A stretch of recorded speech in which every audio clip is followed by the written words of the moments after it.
So yeah. Yeah. We'll, not this afternoon. This weekend I'll figure out a time so that you can plan. I'm sure that's how I like to. Yeah. I know what I have the next week, but figure it out. Alright, sounds good. Y'all have fun. Your massive class. Oh, yeah. I'll be next door trying to blow you up. Yes, please no explosions. That said, I'm glad to be on the other side of several layers of cinder block. Explosions are fun. They are fun as long as you're on the correct side of the cinder blocks. If something does blow up, you can take shelter in here. Well, I'm redoing this thing for Wednesday. So. Right. Is that going well? Your facial expression says enough. I'm not even sure this is gonna work. Whoops. I'm gonna go though. I mean, any degree better than it was when he gave it to you is still technically fixed. Okay. Sure. Like, as long as it's functional, doesn't matter if they break it quickly, because that's on them. Yeah, I was thinking maybe worried about that earlier. Like, if he breaks it, it's not my fault anymore, so. Exactly. Yeah. Yeah. I need your class. By a full Growing. 30%. If that. Alright, y'all have fun. I don't feel it. Good. Not too bad, I guess. A little nervous, but not too bad. Well, as encouragement, I will say that about half the class has taken the test already, and I've actually already graded all the ones that have been done. Oh. And of the graded ones, the grades are looking pretty good. Okay. So, encouragement, this test is going smoothly. Cool. That's good to hear. So what's on your minds? Oh, actually I had, I got plenty of questions. So. Yeah, I know I heard them talk about number 8 on the practice session. Yeah, that's a good I one. like number 8. Yeah, that's a good one. well then, Probably double check with the rest of the class. What do you guys think? I think it's pretty unanimous. conference call. All right, real quick, a couple things I do want to mention. I sent out an email Wednesday that contains two things. One was a file for the makeup lab for this semester. What that means is if you missed a lab at any point, I have issued an extra out-of-class assignment that you can do to make up for a missing lab grade. If you don't know if you've missed a lab or not, let me know. I can search through my grade book.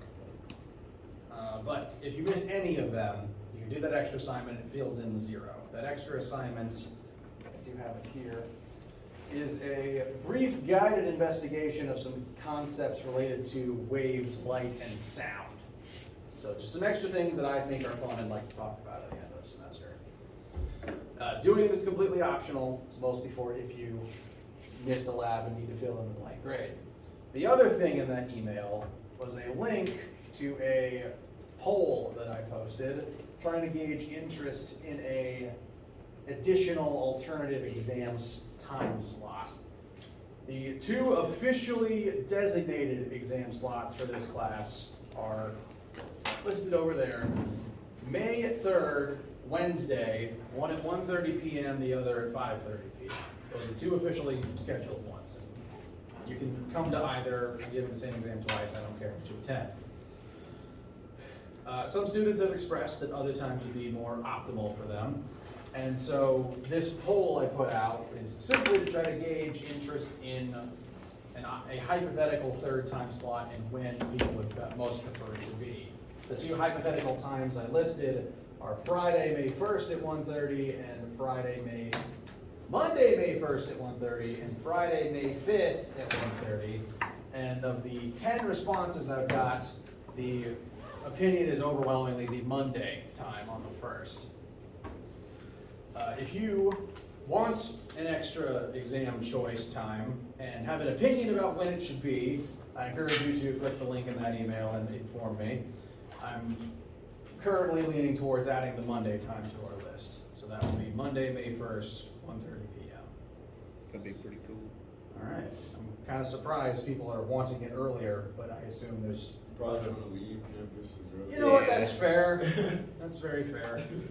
Gesundheit. Like, I'm certainly not excited about being here until like 9:30 Wednesday night. That's why I picked 1:30 for those days. If you have any differing opinions, let me know, but I'm leaning towards adding this one as a candidate. I know at least 9 people will show up. yeah, I'll probably, if you add that one, I'll probably come to that one. Cause, Alright. Well, there's enough people in here for me to actually count hands. Who is in favor of adding Monday, May 1st at 1:30 as an exam slot? I'm not totally sure that it's gonna work, but it should. Okay. My man. I got 5:30 on Friday. Red? No. That sucks. That's No. See, I was trying to avoid this 5:30 on Wednesday, but then I couldn't because I've got a 1:30 already. Perfect. Thank you. That'll work. The 1:30 is better for me, so I don't have to be here at 8:30 a.m. or 8:30 p.m. That's a good call. All right. Make sure to send out an email with that update to the whole class. Main focus for today is still going over review study information. I've already been asked about 8, was it? Yes. So, All right. So, any questions you have about anything related to the test, now's a great time to ask them. If we run out of questions before the class is over, I will ramble about light or any weird things you distract me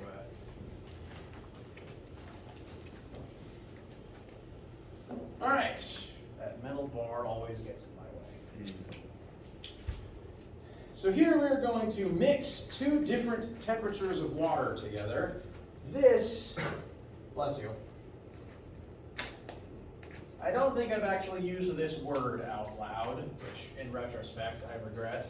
This is a calorimetry question, which means that it involves first law of thermodynamics, Q lost equals Q gained, and likewise, specific heat of the materials in question. We've done samples like this, namely on your lab from last week, the take-home lab, but there we were taking hot metal and throwing it into water, 2 different specific heats.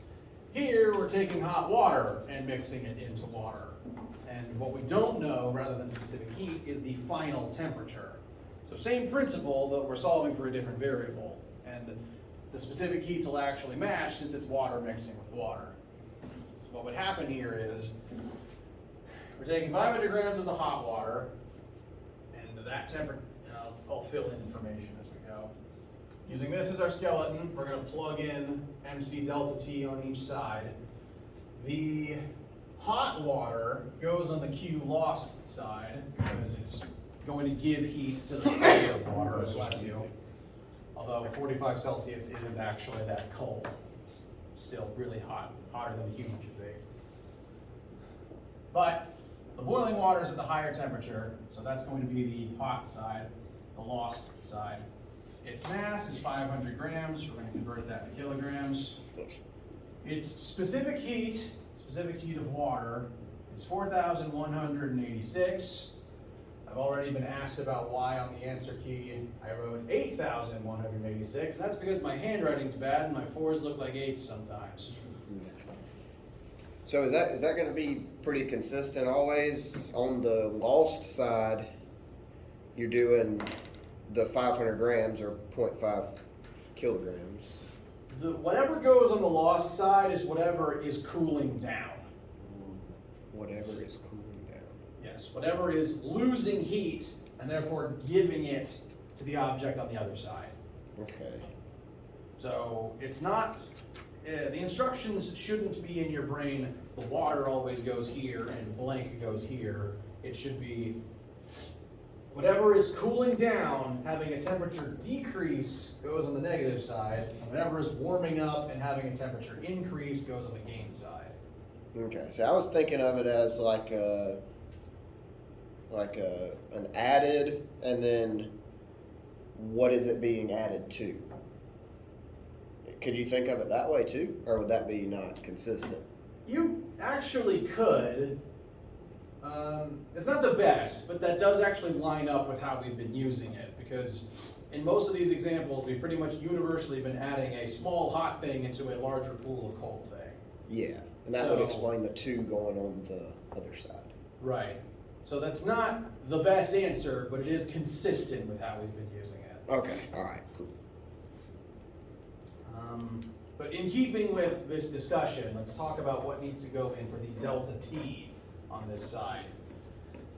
This is once again the hot water cooling down. Its final temperature is currently unknown. That's what we're solving for.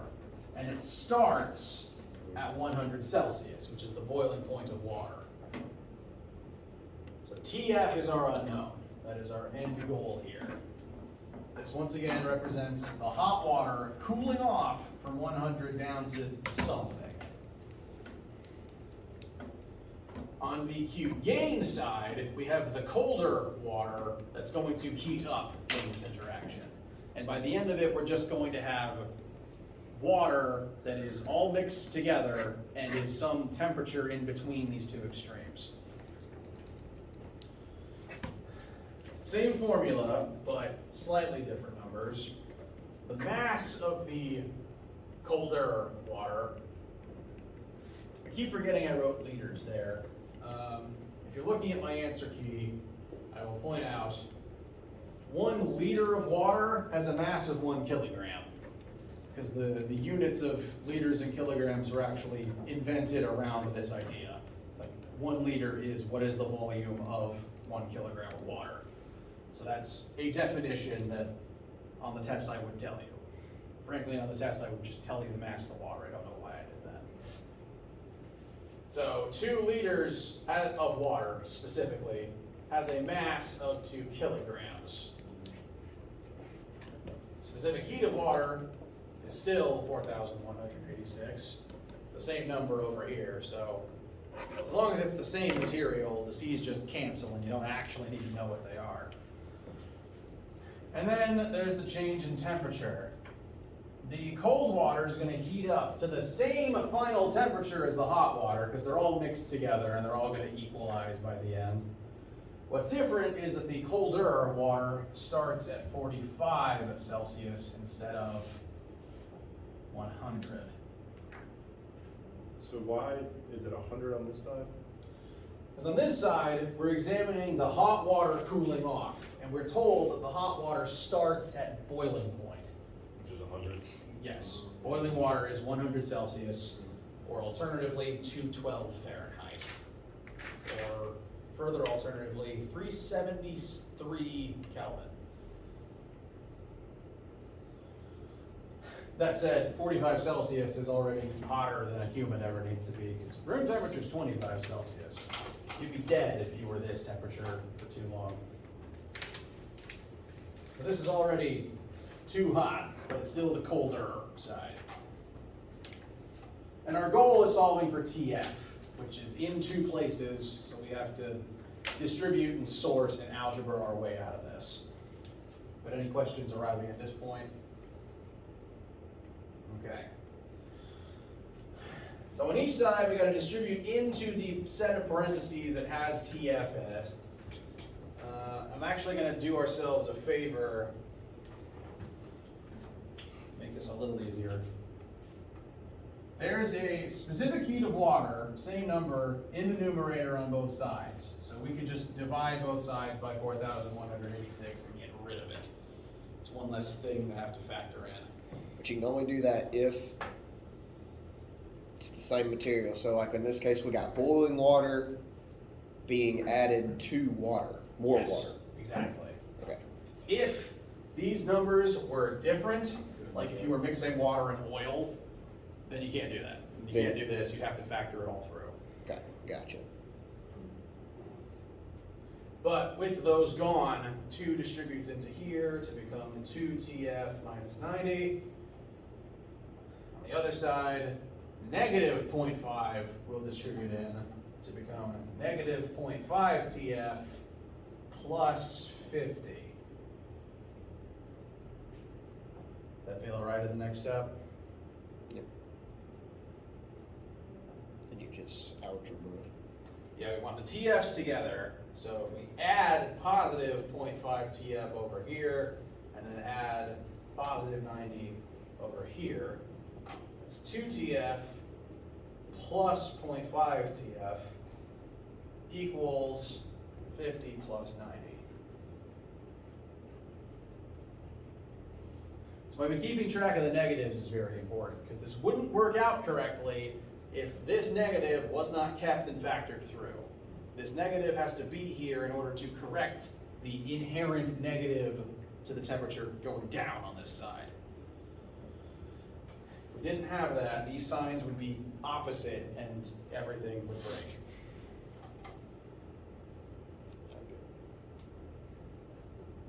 .5 TF equals 140. Divide both sides by 2.5. And I think the TF comes out to, I don't remember, 50 something? 56. Thank you. And that is degrees Celsius, since Celsius are the units that we put in there in the first place. Note that there was more cold water than there was boiling water, so this temperature does tend to favor the colder side. You mixed a little bit of hot into more cold, so the temperature is still on the lower end of this gap.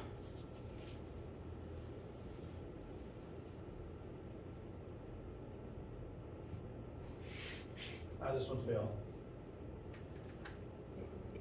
I'm just trying to make sure I remember which side the 2 liter goes on and which side the 500 goes on in reference to a question like this. Right. Because I'm trying to think, so if I add 500 grams, I guess technically I lost it by adding it, and then into the 2 liters is what's gained, I'm guessing. So that will go on the left.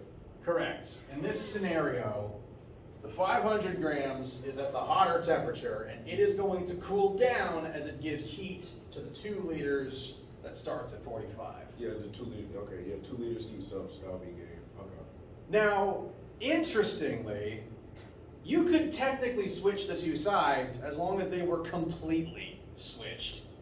As long as you kept 500 grams and its specific heat and its correct temperature difference all together, it would be okay if you put all of that on the left and all of this on the right instead. Because as long as that was completely done correctly, a complete perfect switch, it would just work itself out. So the main thing is to make sure to keep each individual object's pertinent information together on one side. Identify what numbers affect which thing and keep those together.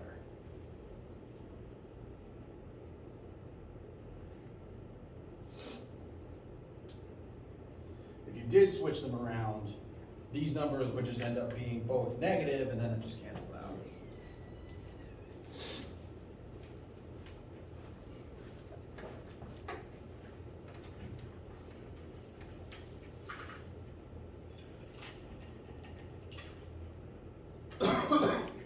Excuse me.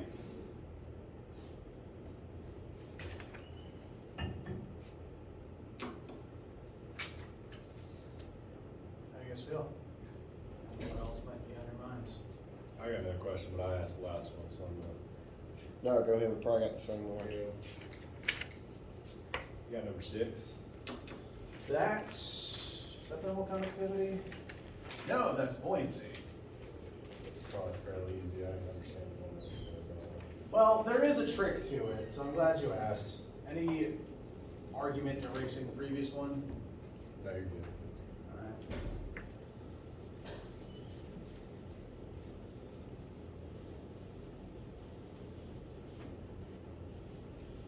Alright, so here we have buoyant force. We have a cube of aluminum, and we're going to toss it into the water. And we want to figure out what the buoyant force on it would be if the cube was completely submerged under the water's surface. So here's our cube. Solid brick of aluminum. And this cube is, in terms of its physical dimensions, is 1 meter by 1 meter by 1 meter. So all of its sides are 1 meter long, perfect cube, which actually would be pretty big. Do you know that aluminum was actually really valuable several centuries ago? Because even though it's one of the most abundant metals in Earth's crust, we had no way to extract it from Earth's crust in the ore we find it in. So aluminum was like, I don't know if it was as valuable as gold, but it was one of the more valuable metals, you know, in Victorian steam engine times. It was considered like a precious metal. Yes, someone might have said, go get the good silverware, and it might have been aluminum. Wow. I'm exaggerating, I don't actually know that for a fact. Yeah, but I get what you're saying though. So this cube, we want the buoyant force on it. The buoyant force formula is FB equals density, dang this split board, times volume, times the magnitude of gravity. Once again, we don't want the negative sign. You should put absolute value brackets on your formula sheet. We've been told the dimensions of the cube and its density as we chuck it into water. So do we have all the information needed to find buoyant force? You gotta know the density of the fluid. Correct. The buoyant force formula requires the density of the fluid, not the density of the solid object. So rather than the density of aluminum, we need to use the density of water, which is 1,000 kilograms per I meter was wondering cubed. what 1,000 came myself. Yeah, That's what messed me up. yeah. Now see, on the practice test, I get tricky like this because it gets you thinking and it gets you asking the question. On the actual test, that number would be in the text. They'd be provided. Yes. I always make the practice test trickier than the thing itself because this is where you're meant to make your mistakes. So density of the fluid. You can even write the word fluid on your formula sheet. That's going to be the density of water. You can only use aluminum's density here. You were trying to float molten aluminum, which I don't recommend. Volume, though, is the volume of the solid object. And this cube's volume, since it's a cube, is 1 meter times 1 meter times 1 meter. Length times width times height. You're not gonna throw in like a sphere in there, are you? If I did, I would give you the formula for volume of a sphere. Okay, cool. I was like, I don't have that one off the top of my head. I mean, I think it's like pi r square or something like that. No, that's triangle. I don't know. I can't remember. I like squares. Squares are cool. Yeah, square. Yeah, cubes are good. Cubes are good. Cubes are good. Volume of a sphere is 3/4 pi times radius cubed. Yeah, no, we don't need to go there. Pi r squared is the surface area of a flat circle. Ah, see, I was close. Now you should note though, if I am talking about cubes in a question, you should note, do I give you the lengths of its sides, or do I just give you its volume? If the unit is already cubed, that's its volume. Whereas in If this, it's not, you gotta do something with it. in this case, it's just the length of one side. Correct. So then that's why we do 1 times 1 times 1. Yes. All right. But if I say the volume is blank and the unit is meters cubed, that's already the right number. Okay. And memory serves, and my calculations work correctly. The buoyant force here should be about 9,800 newtons, which is a lot of buoyant force. The question is that enough to make it float? So this is where we have to compare, right? Correct. There's two methods to determine if something is going to float in a fluid. And the two methods are, you compare the buoyant force to the weight of the object. You need to figure out how much this cube weighs and see if it is more than, equal to, or less than this number. If they're equal, it's going to remain submerged. If this number is weaker than gravity, the object completely sinks. And if this number is bigger than gravity, it's going to rise until they even out. Because once you exit the water, the volume submerged drops, and it will keep rising until the submerged portion is enough to equalize with gravity. That is one method, and I do give you enough information to be able to use that method here. You just have to figure out the mass of the cube by multiplying its volume times the density of aluminum.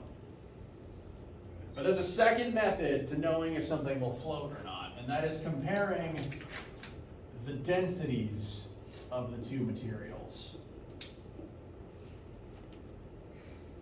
The general rule is things will float if its density is less than the fluid it is submerged in. This is why styrofoam floats and metal doesn't. Styrofoam is less dense than water, metal is more dense than water.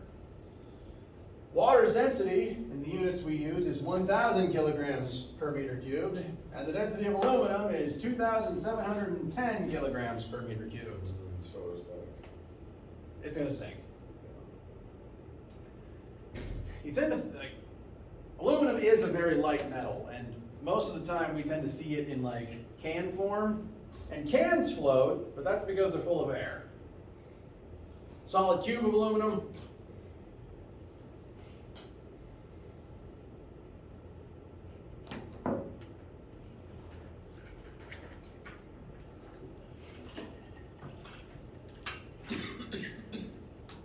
the density rule only really works if it's a pure fluid and a pure object of one solid material.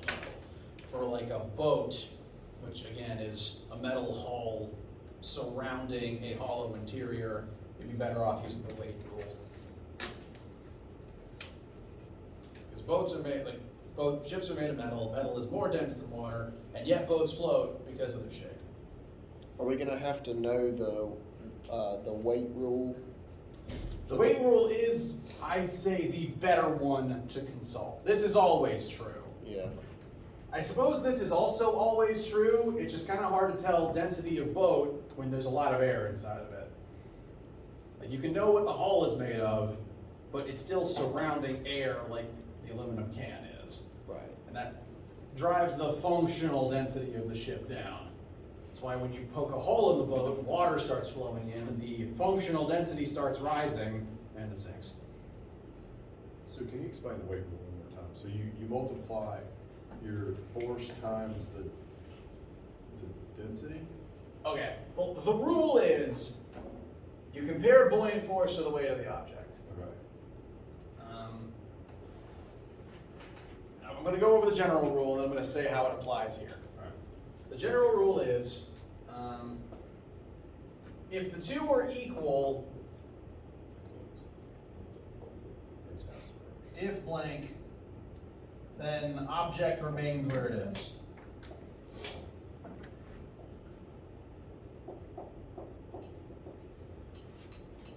Yeah. So if we did this math and found that the weight, this was also the weight of the cube would remain completely submerged, but it wouldn't go any deeper.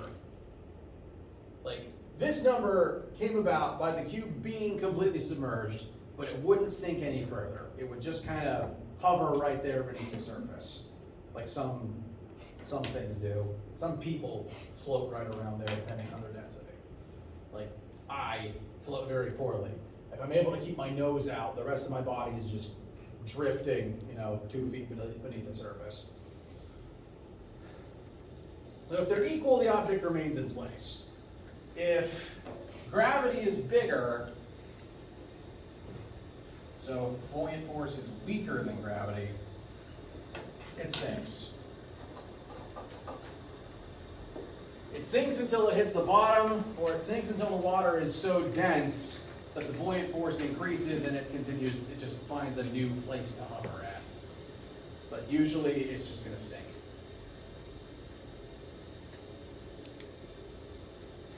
If buoyant force is bigger than gravity, it rises. And it rises until it starts poking out of the water and the submerged volume shrinks such that the buoyant force shrinks and eventually matches with gravity. This is what happens in like the styrofoam ball homework question. The ball doesn't want to be underwater. You let go of it and it's going to rocket up until only like an inch of it is under the water's surface, because styrofoam is just so not dense, that it doesn't need to hardly be under the water level.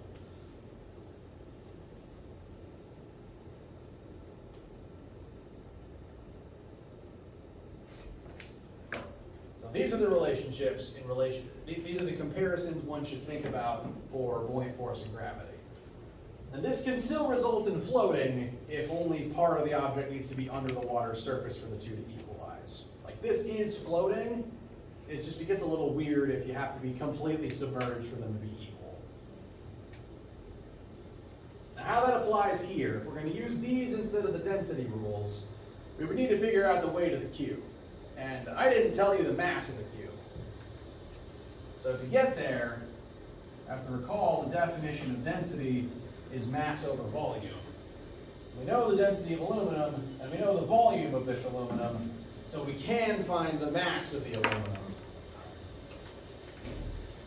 So the only situation where we would need to use the weight instead of the density of the fluid versus the object would be is if, like you were saying, with the boat. But in this case, we've got a solid cube of aluminum, which is one material. Yes. That therefore we can just look at the density of that one material and compare it to water. Yes. Okay. I'd say the density comparison is quicker in the scenarios where you're allowed to make it. Right. But if we were given a scenario where it was not a solid cube of aluminum, then we'd have to do what we're doing now and find density and. Yeah. But, frankly, at this level, of course, I would either make it one solid material or I would just tell you the mass of the boat. Oh, okay, cool. I don't expect you to be able to run through like, the boat is this much iron by volume versus this much plexiglass. Yeah. And if you tell us the mass, then that's where we compare it. So you take your buoyant force and then the FG. You just multiply the mass by 9.8 and see how it compares to the buoyant force number. Gotcha. And we can still do that here, we just need to use a weird way to find the mass of the cube. And in this particular case, to run through all the numbers, density of aluminum, 2710, mass of the cube is 1 meter cubed, so the mass of this aluminum is actually,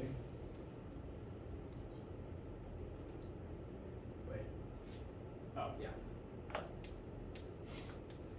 2,710 kilograms, since it's 1 meter cubed of aluminum.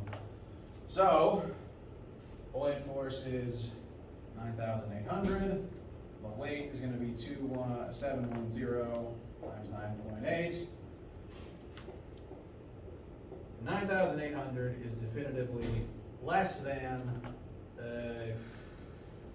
2,500, something like that. 24. 26. Yeah, 26, 550. Thank you. So the weight is 2.5 times greater than the buoyant force, cube sinks. Or to do it the other method, since we can because it's solid, Yes. you just compare 1,000 to 2710, which is more dense, so it still sinks. Yes. Um, So those are the things that you should definitely remember. Okay. Fun fact, at least it's fun to my brain, for whatever that says about me. This number is the weight of this cube of aluminum. And this number, it is the buoyant force, but it's also equal to the weight of water displaced by the cube. You're comparing the weight of the cube to the weight of the water it has pushed out of the way. Because the weight of the water displaced is equal to the force that water is going to exert back to push into the space it left. So the buoyant force is the buoyant force. It's the force the water pushes up on something. But that number is coincidentally equal to the weight of the water that is fighting you to get back into its previous space. That's why gravity is part of the formula here. And technically, density fluid times volume of the solid object, that would tell you the mass of water you've displaced. Mass of water times G is the weight of the water you've displaced. And since the aluminum is more dense, its volume has more mass in it than the volume of the water it displaced. Therefore, the weight of the water displaced is less than the weight of the aluminum, therefore it sinks. That's why the density factors in. Technically, this is ultimately the same rule twice. If I could do the math to demonstrate how it could be the same rule twice.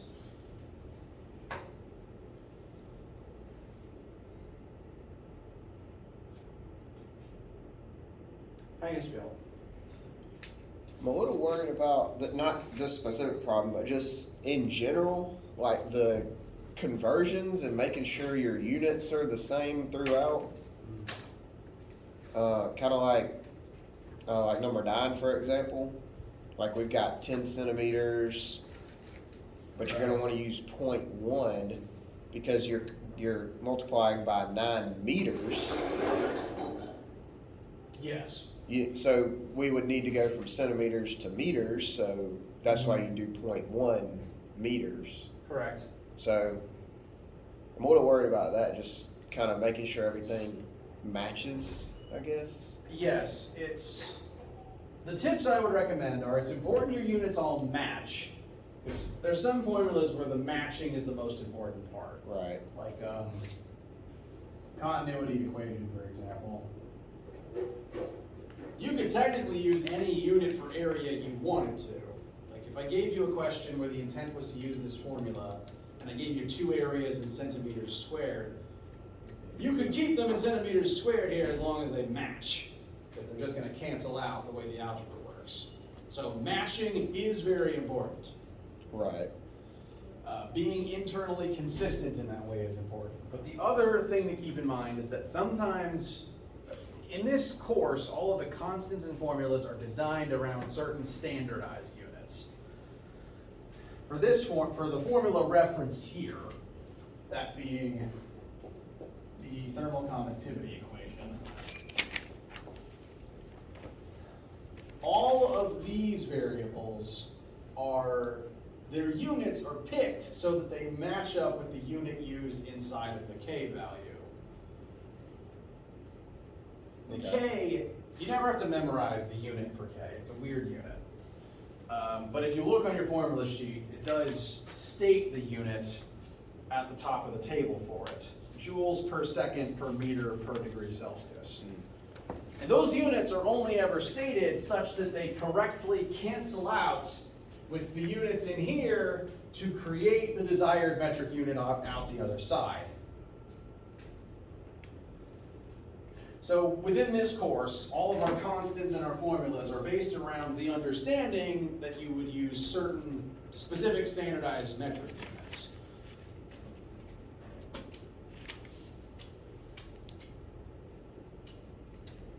For length, that standard unit is just meters.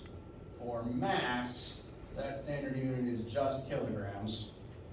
For temperature, that unit is kelvins, although situationally Celsius can be used. I actually don't think I gave you a formula in this class that had to use Kelvin over Celsius, as it happens. So I will put degrees Celsius here in parentheses. Pressure is pascals, which is defined as newtons over meters squared.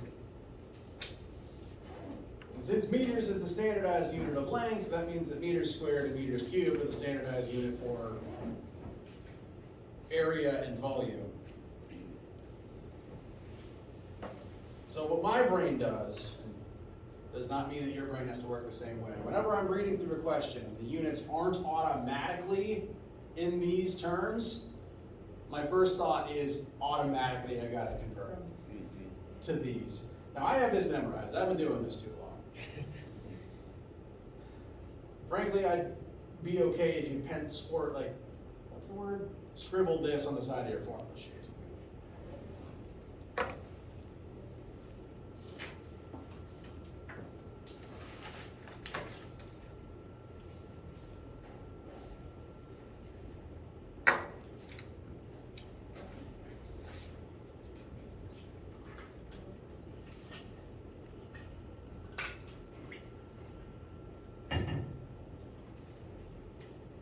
I'll even doubly restate.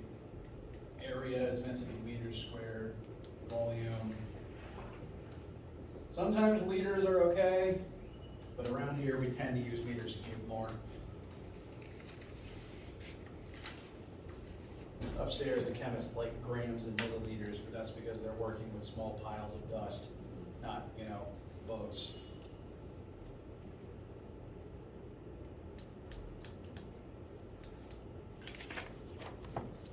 I don't say that in a derogatory way.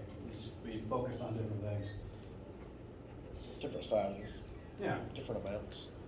Like if chemists are working with whole kilograms, they're either mass producing something or building a bomb. One of the two. One of the two. Or both. Or both. At the same time. Mass producing bombs.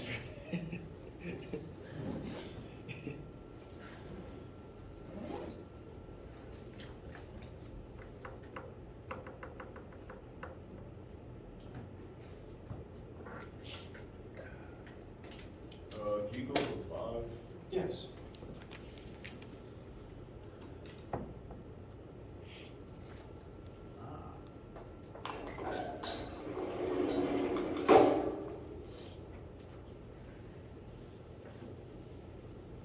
I really hope there's one similar like that on the test. 5. Yeah. I would consider this one to be an extended conversion scenario. Right. Oh, similarly, standard unit for energy is joules. Standard unit of power is watts.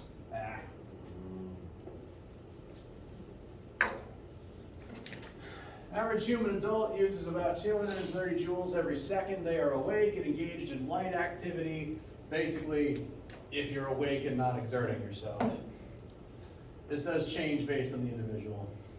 One slice of pepperoni pizza contains 298 calories.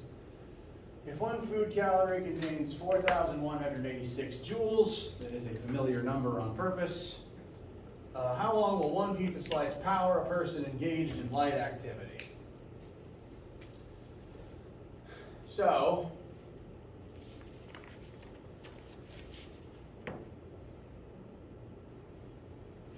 I consider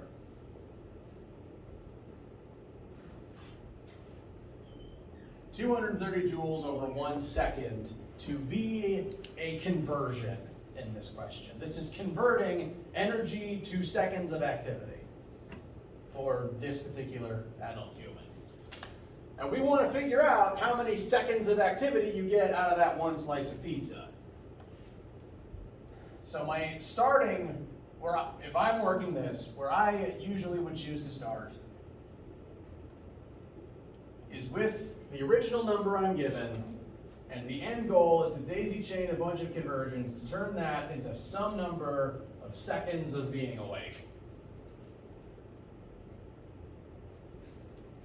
And my conversion chain will start by turning calories into the metric physics class accepted unit of joules. One food calorie contains a lot of joules. So one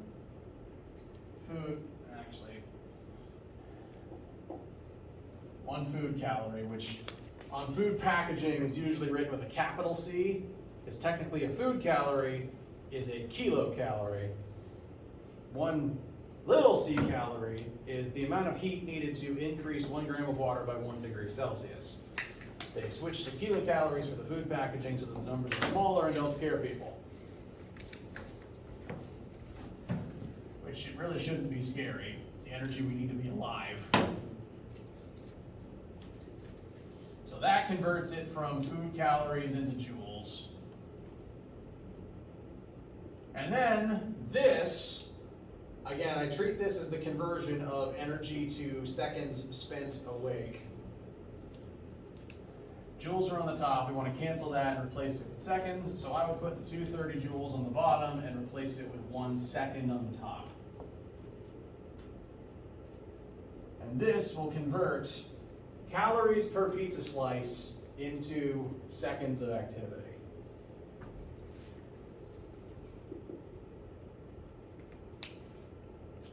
I would anticipate it being slightly higher than 4,000 seconds, which would be It was, an hour. 5,423.65 seconds. Thank you. Can you say that one more time, sorry? 5,423.65 Thank you. seconds. And yeah, that would be like an hour and change.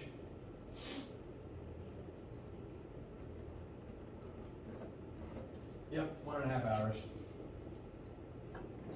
Per single pizza slice. Which is just 60 divided by 60. Yep. Oh, divided by 60 Well, and that then number divided. divided by 60 and then that, Yeah. I go between seconds and hours so often that I just remember 1 hour is 3,600 seconds, which is 60 times 60. This is only light activity though. This is just bog standard being awake, barely moving around, no frills. If you do anything more intense, and technically studying is more intense because your brain does need calories, then you need more pizza per hour and a half.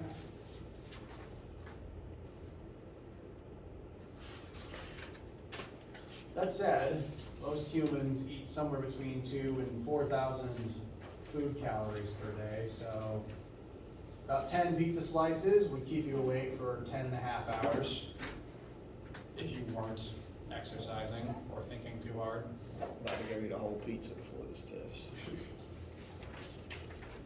yeah.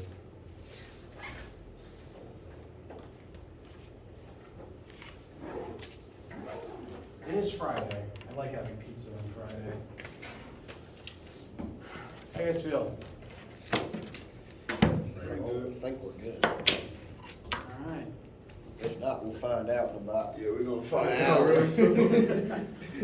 Well, keep in mind, it's a 1-hour test and you have 3 hours to take it. So that's time to look everything over, review it, like mentally review, ask me questions, go to the bathroom. I think it's gonna be a smooth experience. Yeah, thank you for letting us ask questions and take our time and all that. We appreciate it. Yeah, of course. My course is designed around talking through the concepts relatively quickly and then spending time putting them all together in review weeks. Right. Well, if you guys need anything prior to the test, please let me know. If you need anything during the test, please let me know. You being here? I'm just gonna head to my office for lunch, but then I'll be back. All right. Sounds good.